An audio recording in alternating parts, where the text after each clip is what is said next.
The shear activated nanotherapeutic is a new nanotechnology that we developed that is a way to target drugs selectively to sites of vascular occlusion where blood vessels get clogged up by a blood clot, for example, in a heart attack or a stroke or a pulmonary embolism. And it'll concentrate the drug at that site that actually can remove the clot and restore normal flow. The technology at its core is a drug delivery technology.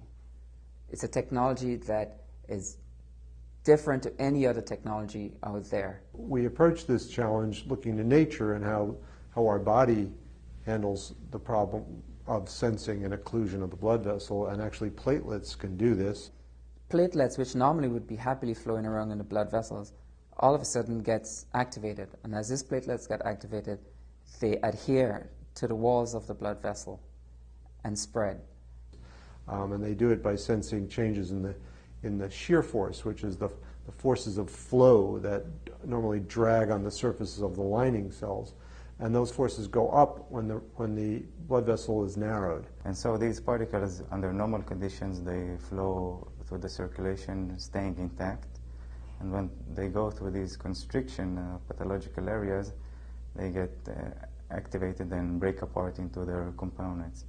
It's made out of actually synthetic polymer materials that are little nanoparticles that are clumped together like a wet ball of sand into a round clump that's literally the size of a platelet, a few microns, and when it experiences high shear stress, only where the vessel is narrowed, it breaks up into grains, like if you were to shear a ball of sand between your hands.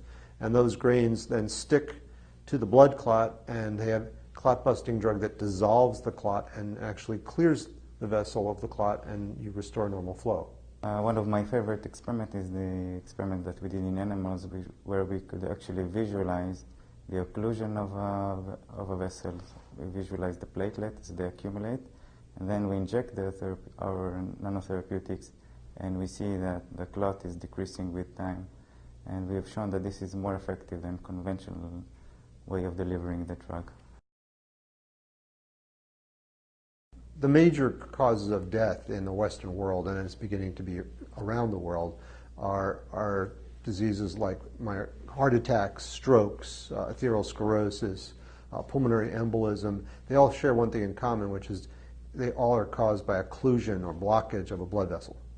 And there are actually drugs that have been developed. They're called clot-busting drugs. Most people probably know someone who had a stroke, and they were saved because they were brought to the hospital and they injected a drug that caused the clot to dissolve. But that has to be done within 2, 3, maybe at most 4 hours after a patient has symptoms.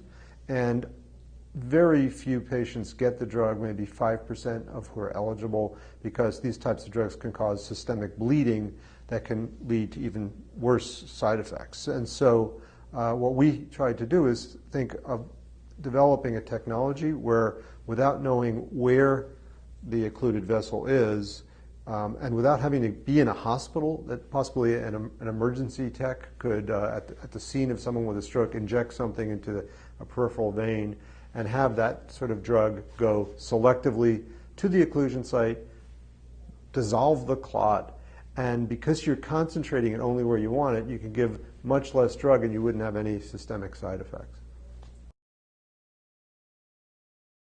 So there are many other diseases where you have blockage of blood vessels that are when they're not blocked by a blood clot. And so then we could use the same nanotherapeutic, but we deliver different drugs. So for example, if you had, you can have angina, pain in your heart from a temporary constriction of a blood vessel. They call it coronary spasm, so the muscles contract. So if we gave a muscle relaxant in our little nanotherapeutic, that could be another application. Patients with sickle cell anemia sometimes go into sickle cell crisis. If there's a way to, if one could find a drug that could reverse the red blood cells from clumping, then we could deliver that with this sort of technology. And you can imagine, many other types of drugs being used for different applications.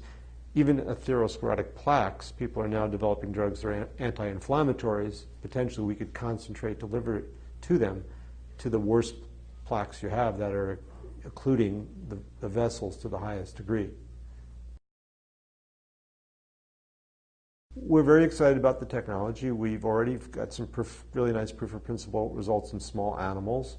We're now beginning the process to think about how would you scale up manufacturing of this and test safety of this and move to larger animal studies. But any drug development process takes a long time, a lot of money, and a lot of effort. So I mean, we're years away, but we're certainly moving forward along that trajectory.